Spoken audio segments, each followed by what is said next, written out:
Halo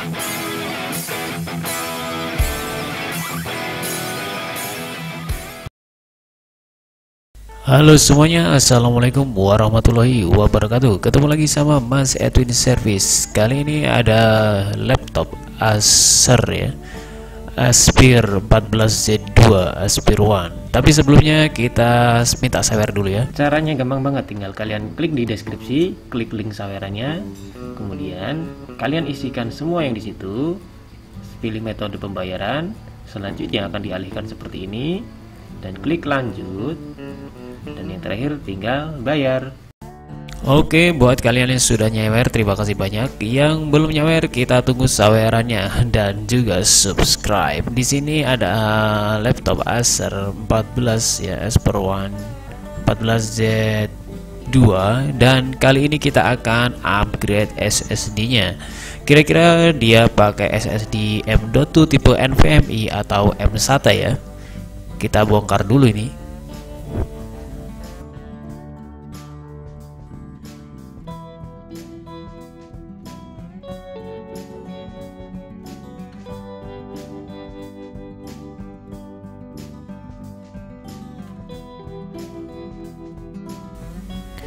Oke, di sini casingnya sudah terbuka, tinggal kita congkel dari sisi samping seperti ini ya. Ini sudah pernah dibongkar jadi lebih mudah ya. Kalau misalnya kalian merasakan kesulitan untuk membuka casingnya, kalian bisa gunakan alat bantu seperti yang saya gunakan ini, atau bisa juga menggunakan plastik bekas ATM atau SIM card ya, kartu SIM itu ya. Dan kita dorong searah garis dan pelan-pelan ya. Dan yang terakhir di bagian baterai ini, penutup baterai ini juga kita congkel ya, karena di sini penguncinya di sini juga gitu. Oke, sudah terbuka dan di sini kita bisa lihat semua komponen-komponen di dalam laptop ini ya. Di sini ada hard disk dan di sini adalah soket M.2. Kita lihat seperti ini ya. Nah, ini adalah soket M.2 SSD-nya. Kita akan gunakan SSD-nya hanya untuk sistem ya, hanya untuk sistem aja. Jadi hard disk ini tetap akan dipasang untuk storage tambahan. Tapi sebelumnya kita lepas dulu baterai ini ya. Baterainya ini dilepas dulu karena apa? Ya biar lebih aman gitu kan. Kalau masang alat elektronik tuh arus listrik harus diputuskan dulu gitu kan. Buat kalian yang baru pertama kali masuk ke channel ini, nyasar ke channel ini, minta bantuannya untuk di subscribe ya, dan like tentu videonya, dan juga di komen. Nah, di sini ada dua tipe M.2 ya, yaitu M.2 SATA dan M.2 NVMe. Untuk laptop ini dia menggunakan core generasi 7 ya.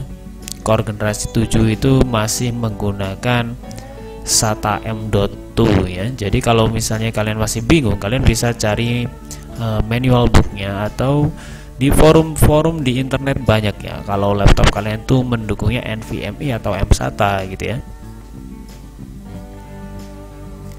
Jadi kita di sini gunakannya SSD M.2 SATA. Memang untuk performa paling ngebut itu memang yang NVMe, karena kalau M-SATA ya kecepatannya sama aja dengan hard disk gitu kan. Read write-nya cuman 550 Mbps, sedangkan kalau NVMe itu bisa sampai 3 GB Mbps gitu ya. Kita buka dulu. Nah, ini dia penampakannya ya. Ya, barang kecil begini aja sekarang ini ya mahal ya. Dulu hard disk besar aja ukurannya cuma 80 GB. Nah, sekarang ini sekecil ini udah 256 GB. Nah, ini kalian bisa lihat di sini di belakangnya spesifikasinya. kita pasang, kita lepas dulu bautnya ya, baut penahannya. Jadi di sini bisa digunakan M.2 SATA yang panjang seperti ini, atau bisa juga dengan M SATA yang pendek. Itu kan bisa, ukurannya bautnya itu bisa disesuaikan. Nah, kita pasang seperti ini, kita tinggal baut lagi penguncinya.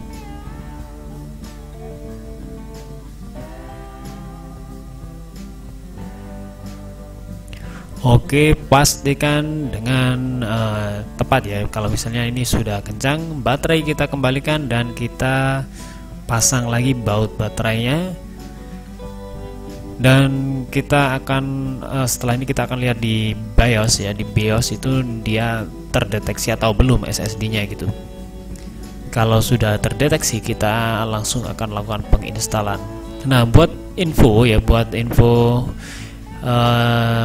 kalau harddisk ini masih ada partisi Windows yang aktif, jadi ada operating system yang aktif. Jadi ketika dinyalakan, ketika dia load ke harddisk, maka dia akan meloading Windows yang ada di harddisk. Nah, untuk melakukan penginstalan kita harus menghapus dulu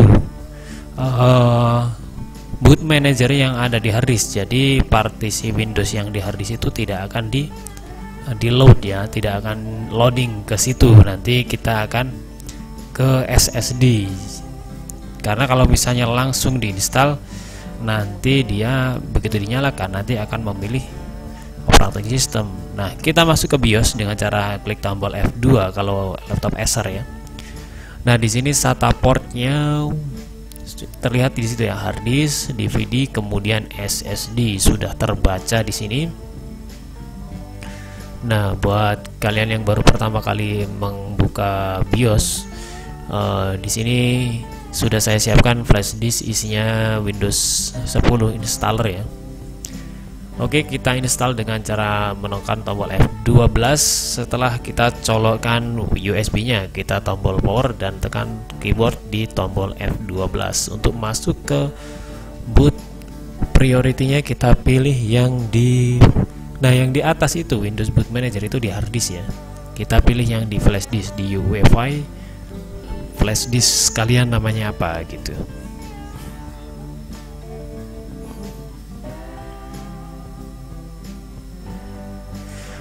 Oke, kita next seperti biasa. Dan ini perlu kalian perhatikan dengan teliti ya, karena jangan sampai salah hapus ya. Kalau salah hapus nanti data yang di harddisk malah yang hilang gitu kan. Kita pilih salah satu Windows 10-nya, Windows 10 Pro ya, atau Windows 10 Home, terserah kalian.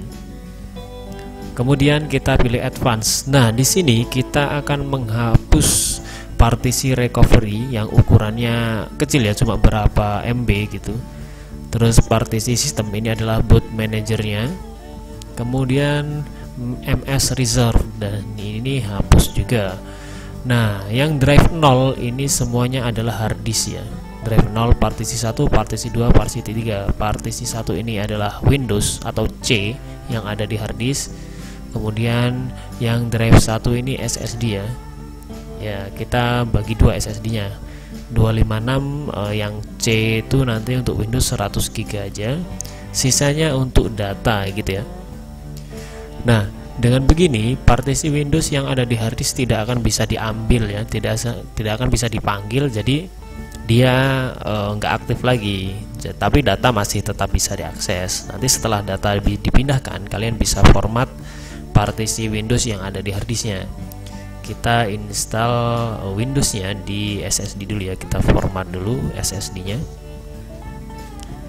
Oke, kita format. Yang akan kita install ini adalah SSD drive 1 partition 1. Lalu kemudian kita next saja seperti biasa, dan kita tunggu sampai penginstalan selesai. Ini biar cepet ya, klik Shift dan F10, ketik task MBGR, kita buka task manager, kita cari di proses dan kita cari setup, klik kanan, set priority kita jadikan high. Oke, mantap. Kita tinggal tunggu seperti biasa sampai dia selesai ya.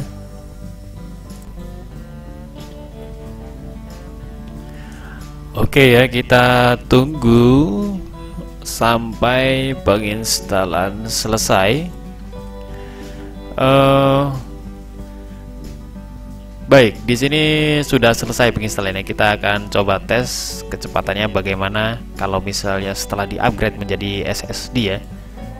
Ini ya, 1 2 3 4 5 6 7 8. Wis. Tentu saja lebih ngebut ya, karena dia namanya SSD ya. Kita bandingkan sama harddisk ya jauh. Kita restart dulu, kita shutdown aja, kita ulangi lagi. Jadi memang karena harddisk sekarang itu apa ya, kalau harddisk itu kekurangannya dia gampang rusak, kayak kalau kena benturan ya, itu memang karena mereka terbuat dari piringan ya, masih mekanikal, jadi ya gampang rusak. Kita sekarang kalau misalnya ada orang mau ganti harddisk pun saya gantinya SSD semua sekarang ya, karena memang lebih cepat dan tentunya lebih awet gitu ya. Nah ini kita tunggu dan langsung jreng bro. Jangan, mantap ya. Pokoknya dukung terus channel Mas Edwin Series dengan cara klik like, comment, dan subscribe ya. Ditunggu sawerannya. Jangan lupa share video ini ke seluruh penjuru dunia maya. Dan di sini kalian lihat, di sini ada SSD dan ini adalah dari harddisk sebelumnya. Yang bawah ini adalah SSD ya. Ya begitu kira-kira video kali ini. Tetap jaga kesehatan dan jaga harga servisan. Dadah.